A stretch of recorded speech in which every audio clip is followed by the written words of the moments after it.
ओम श्री गणेशाय नमः। ओम गं गुरुवे नमः। ओम नमः शिवाय। शिवजी सदा सहाय। कैलाश संहिता अध्याय 15 और 16। शैव दर्शन के अनुसार शिव तत्व, जगत प्रपंच और जीव तत्व के विषय में विशद विवेचन तथा शिव से जीव और जगत की अभिन्नता का प्रतिपादन। तदंतर उत्तम श्रेष्ठ पद्धति का वर्णन करके सृष्टि, स्थिति और संहार सबको शक्तिमान शिव की लीला बतलाते हुए वामदेव जी के पूछने पर स्कंद ने कहा, मुने, कर्मास्तित्व से लेकर जो विस्तृत शास्त्रवाद है, अर्थात कर्म सत्ता के प्रतिपादक कर्म फलवाद से आरंभ करके शास्त्रों में जो विविध विषयों का विशद विवेचन है, वह ज्ञान प्रदान करने वाला है। अतः ज्ञानवान पुरुष को विवेक पूर्वक इसका श्रवण करना चाहिए। तुमने जिन शिष्यों को उपदेश दिया है, उनमें से कौन तुम्हारे समान है? वे अधम शिष्य आज भी अन्यान्य शास्त्रों में भटक रहे हैं, अनीश्वरवादी दर्शनों के चक्कर में पड़कर मोहित हो रहे हैं। 6 मुनियों ने उन्हें शाप दे रखा है, क्योंकि पहले वे शिव की निंदा किया करते थे। अतः उनकी बातें नहीं सुननी चाहिए, क्योंकि वे अन्यथावादी यानी शिव शास्त्र के विपरीत बात करने वाले हैं। यहाँ 5 अवयवों से युक्त अनुमान के प्रयोग के लिए भी अवकाश है ही। उत्तम व्रत का पालन करने वाले वामदेव, जैसे धूम का दर्शन होने से लोग अनुमान द्वारा पर्वत पर अग्नि की सत्ता का प्रतिपादन करते हैं, उसी प्रकार इस प्रत्यक्ष प्रपंच के दर्शन रूप हेतु का अवलंबन करके परमेश्वर परमात्मा को जाना जा सकता है, इसमें संशय नहीं है। यह विश्व स्त्री पुरुष रूप है, ऐसा प्रत्यक्ष ही देखा जाता है। 6 कोश रूप जो शरीर है, उसमें आदि के 3 माता के अंश से उत्पन्न हुए हैं और अंतिम 3 पिता के अंश से। यह श्रुति का कथन है। इस प्रकार सभी शरीरों में स्त्री पुरुष भाव को जानने वाले लोग हैं। मुने, विद्वानों ने परमात्मा में भी स्त्री पुरुष भाव को जाना है। श्रुति कहती है, पर ब्रह्म परमात्मा सत्य, चित्त और आनंद रूप हैं। असत प्रपंच को निवृत्त करने वाला शब्द ही सद्रूप कहा जाता है। चित्त शब्द से जड़ जगत की निवृत्ति की जाती है।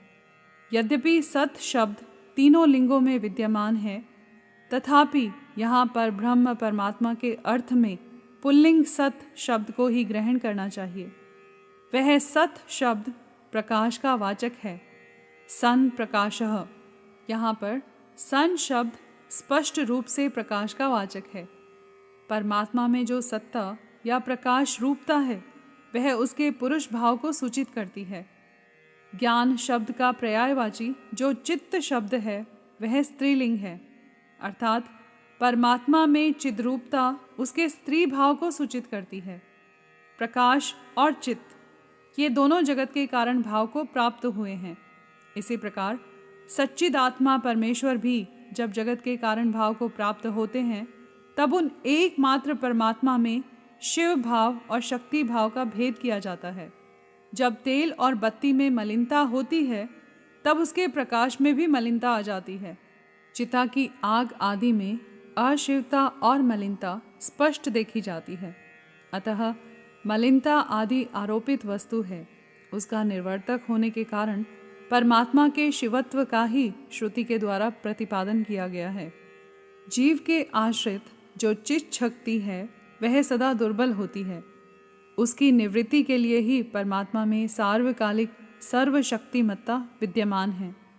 ईश्वर बलवान है, शक्तिमान है, यह व्यवहार देखा जाता है। महामुनि वामदेव, लोक और वेद में भी सदा ही परमात्मा की शिव रूपता और शक्ति रूपता का साक्षात्कार कराया गया है। शिव और शक्ति के संयोग से निरंतर आनंद प्रकट रहता है। अतः मुने, उस आनंद को प्राप्त करने के उद्देश्य से ही पाप रहित मुनि शिव में मन लगाकर निरामय शिव यानी परम कल्याण एवं परमानंद को प्राप्त हुए हैं। उपनिषदों में शिव और शक्ति को ही सर्वात्मा एवं ब्रह्म कहा गया है। ब्रह्म शब्द से ब्रिंही धातवर्थगत व्यापकता एवं सर्वात्मा का ही प्रतिपादन होता है। शंभु नामक विग्रह में बृहणत्व और बृहत्व यानी व्यापकता एवं विशालता नित्य विद्यमान है। सद्यो जातादि पंच ब्रह्म में शिव विग्रह में विश्व की प्रतीति ब्रह्म शब्द से ही कही गई है। वामदेव, हंस पद को उलट देने से सोहम पद बनता है। उसमें प्रणव का प्राकट्य कैसे होता है, यह तुम्हारे स्नेहवश मैं बता रहा हूँ, सावधान होकर सुनो। सोहम पद में से सकार और हकार नामक व्यंजनों को त्याग देने से स्थूल ओम शब्द बच रहता है, जो परमात्मा का वाचक है। तत्वदर्शी मुनि कहते हैं कि उसे महामंत्र रूप जानना चाहिए। उसमें जो सूक्ष्म महामंत्र है उसका उद्धार मैं तुम्हें बता रहा हूँ। हंस पद में 3 अक्षर हैं, ह, अ, स। इन तीनों में जो अ है वह 15वें अनुस्वार और 16वें विसर्ग के साथ है। सकार के साथ जो अ है वह विसर्ग सहित है। वह यदि सकार के साथ ही उठकर हम के आदि में चला जाए तो हंस के विपरीत सोहम यह महामंत्र हो जाएगा। इसमें जो सकार है वह शिव का वाचक है, अर्थात शिव ही सकार के अर्थ माने गए हैं। शक्त्यात्मक शिव ही इस महामंत्र के वाच्यार्थ हैं, यह विद्वानों का निर्णय है। गुरु जब शिष्य को इस महामंत्र का उपदेश देते हैं तब सोहम पद से उसको शक्त्यात्मक शिव का ही बोध कराना अभीष्ट होता है, अर्थात वह यह अनुभव करे कि मैं शक्त्यात्मक शिव रूप हूँ। इस प्रकार जब वह महामंत्र जीव परक होता है, अर्थात जीव की शिव रूपता का बोध कराता है, तब पशु जीव अपने को शक्त्यात्मक एवं शिव का अंश जानकर शिव के साथ अपनी एकता सिद्ध हो जाने से शिव की समता का भागी हो जाता है। अब श्रुति के प्रज्ञानम ब्रह्म इस वाक्य में जो प्रज्ञानम पद आया है उसके अर्थ को दिखाया जा रहा है। प्रज्ञान शब्द चैतन्य का पर्याय है, इसमें संशय नहीं है। मुने, शिव सूत्र में यह कहा गया है कि चैतन्यम आत्मा, अर्थात आत्मा यानी ब्रह्म और परमात्मा चैतन्य रूप है। चैतन्य शब्द से यह सूचित होता है कि जिसमें विश्व का संपूर्ण ज्ञान तथा स्वतंत्रता पूर्वक जगत के निर्माण की क्रिया स्वभावतः विद्यमान है, उसी को आत्मा या परमात्मा कहा गया है। इस प्रकार मैंने यहाँ शिव सूत्रों की व्याख्या ही की है। ज्ञानम बंध यह दूसरा शिव सूत्र है। इसमें पशु वर्ग या जीव समुदाय का लक्षण बताया गया है। इस सूत्र में आदि पद ज्ञानम के द्वारा किंचित मात्र ज्ञान और क्रिया का होना ही जीव का लक्षण कहा गया है। यह ज्ञान और क्रिया पराशक्ति का प्रथम स्पंदन है।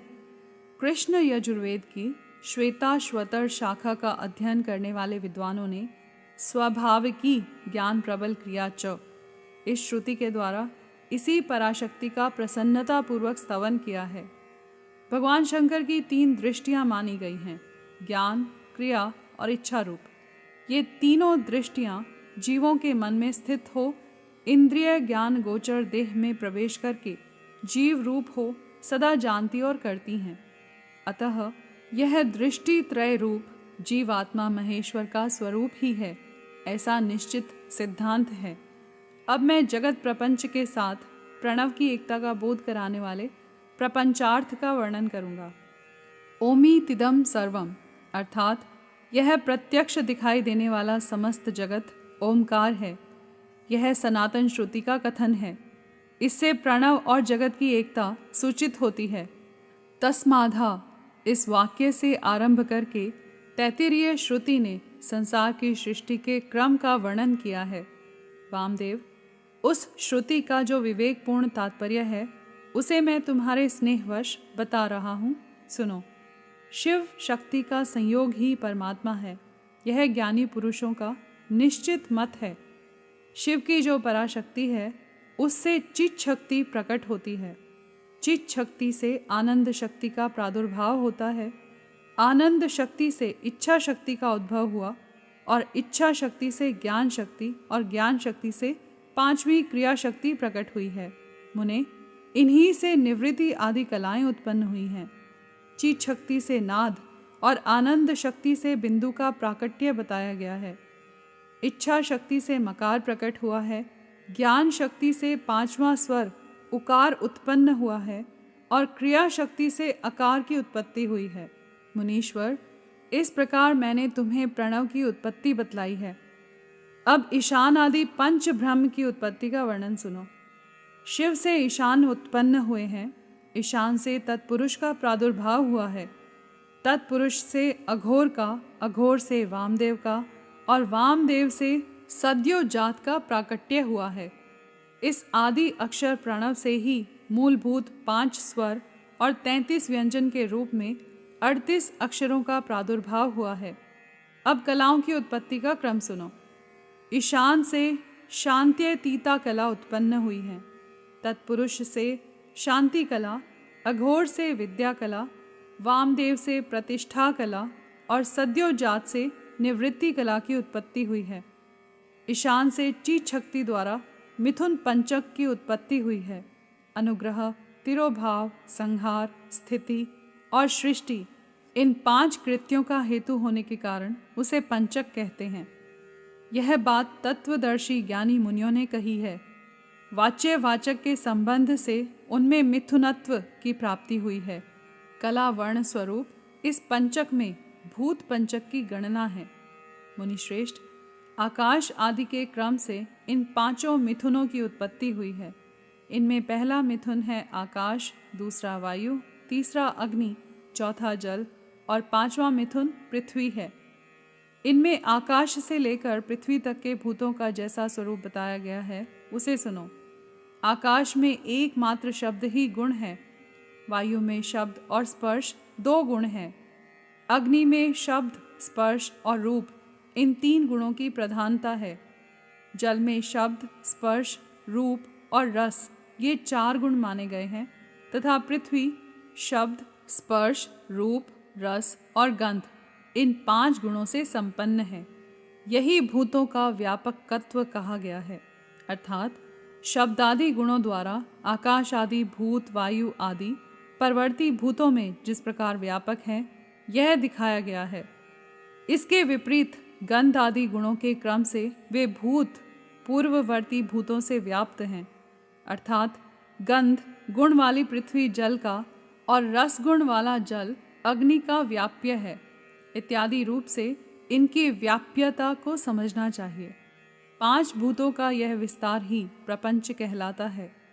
सर्व समष्टि का जो आत्मा है उसी का नाम विराट है और पृथ्वी तत्व से लेकर क्रमशः शिव तत्व तक जो तत्वों का समुदाय है वही ब्रह्मांड है।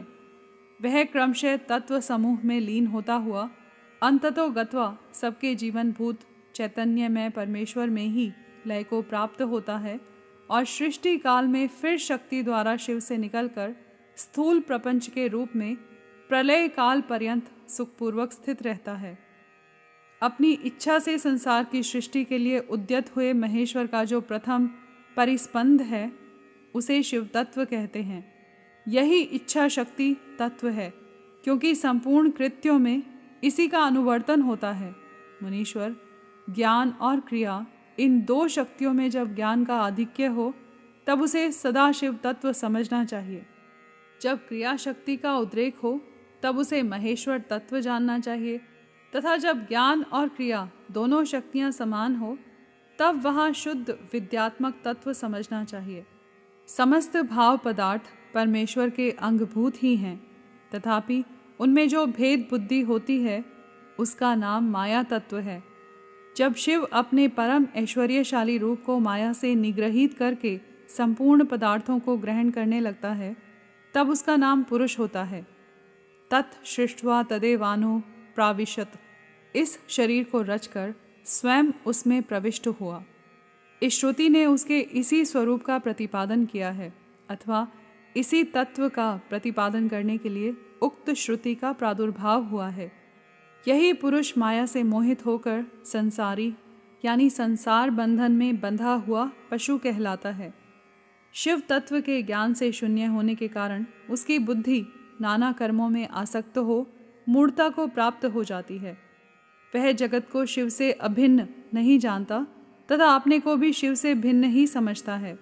प्रभो, यदि शिव से अपनी तथा जगत की अभिन्नता का बोध हो जाए तो इस पशु यानी जीव को मोह का बंधन न प्राप्त हो। जैसे इंद्रजाल विद्या के ज्ञाता यानी बाजीगर को अपनी रची हुई अद्भुत वस्तुओं के विषय में मोह या भ्रम नहीं होता, उसी प्रकार ज्ञान योगी को भी नहीं होता। गुरु के उपदेश द्वारा अपने ऐश्वर्य का बोध प्राप्त हो जाने पर वह चिदानंद घन शिवरूप ही हो जाता है। शिव की 5 शक्तियाँ हैं: सर्वकर्तृत्व रूपा, सर्व तत्व रूपा, पूर्णत्व रूपा, नित्यत्व रूपा और व्यापकत्व रूपा। जीव की 5 कलाएं हैं: कला, विद्या, राग, काल और नियति। इन्हें कला पंचक कहते हैं। जो यहाँ 5 तत्वों के रूप में प्रकट होती हैं, उसका नाम कला है। जो कुछ कुछ कर्तृत्व में हेतु बनती हैं और कुछ तत्व का साधन होती हैं, उस कला का नाम विद्या है। जो विषयों में आसक्ति पैदा करने वाली हैं, उस कला का नाम राग है। जो भाव पदार्थों और प्रकाशों का भासनात्मक रूप से क्रमशः अवच्छेदक होकर संपूर्ण भूतों का आदि कहलाता है, वही काल है। यह मेरा कर्तव्य है और यह नहीं है, इस प्रकार नियंत्रण करने वाली जो विभु की शक्ति है, उसका नाम नियति है। उसके आक्षेप से जीव का पतन होता है। ये 5 ही जीव के स्वरूप को आच्छादित करने वाले आवरण हैं, इसलिए पंच कंचुक कहे गए हैं। इनके निवारण के लिए अंतरंग साधन की आवश्यकता है।